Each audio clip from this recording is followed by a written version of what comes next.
Freedom of speech అనేది ఒక basic human right.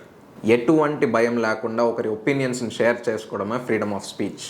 ఏ punishment వస్తుందో అని భయం లేకుండా మాట్లాడగలగడమే ఫ్రీడమ్ ఆఫ్ స్పీచ్. ఇండియాలో ఫ్రీడమ్ ఆఫ్ స్పీచ్ ఉందా అని మీరు నన్ను అడిగితే సెక్షన్ 19 ఆఫ్ ఇండియన్ కాన్స్టిట్యూషన్ ఉందనే చెప్తుంది. ప్రతి లాకి కొన్ని లొసుగులు ఉన్నట్టే ఫ్రీడమ్ ఆఫ్ స్పీచ్ కూడా కొన్ని లొసుగులు ఉన్నాయి, కొన్ని రీజనబుల్ రెస్ట్రిక్షన్స్ ఉన్నాయి. నేషనల్ సెక్యూరిటీని డిస్టర్బ్ చేసే వర్డ్స్ కానీ, పబ్లిక్ ఆర్డర్కి ప్రాబ్లం క్రియేట్ చేసే ఒపీనియన్స్ కానీ, డీసెన్సీ అండ్ డెఫమేషన్ని డిస్టర్బ్ చేసే ఒపీనియన్స్ కానీ ఫ్రీడమ్ ఆఫ్ స్పీచ్ కింద అప్లికబుల్ కావు. కొన్ని ఎగ్జాంపుల్స్ చూద్దాం. 2 years బ్యాక్ ఇండియాలో ఒక స్టాండప్ కమెడియన్ని జైల్లో వేశారు. ఆయన ఏదో అబ్యూసివ్ జోక్ చెప్పాడని కాదు, ఎక్కడ ఏదన్నా అబ్యూసివ్ జోక్ చెప్పేస్తాడేమో అని ముందుగానే జైల్లో వేశారు. వరల్డ్ మొత్తంలో చూసుకుంటే చాలా మంది జర్నలిస్టులు అండ్ పొలిటికల్ లీడర్ల అకౌంట్లు బ్లాక్ చేయబడ్డాయి. లాస్ట్ ఇయర్ యూఎస్లో తీసుకుంటే చాలా మంది స్టూడెంట్స్ కాంట్రవర్షియల్ పొలిటికల్ ఒపీనియన్స్ ఉన్నాయని చెప్పి సస్పెండ్ చేయబడ్డారు. ఇక్కడ నాకు ఒక డౌట్ వస్తుంది, ఈ రూల్స్ అన్ని సొసైటీని ప్రొటెక్ట్ చేయడానికి ఉన్నాయా, లేకపోతే పవర్లో ఉన్నవాడికి ఎవరైనా ఎదురెళ్తే వాడి గొంతు నొక్కేయడానికి ఉన్నాయా? మీరేమనుకుంటున్నారో నాకు కింద కమెంట్స్లో చెప్పండి. మీ ప్రతి కమెంట్ నేను చదువుతాను. మీరేమనుకుంటున్నారని తెలుసుకోవడం నాకు చాలా ఇంపార్టెంట్.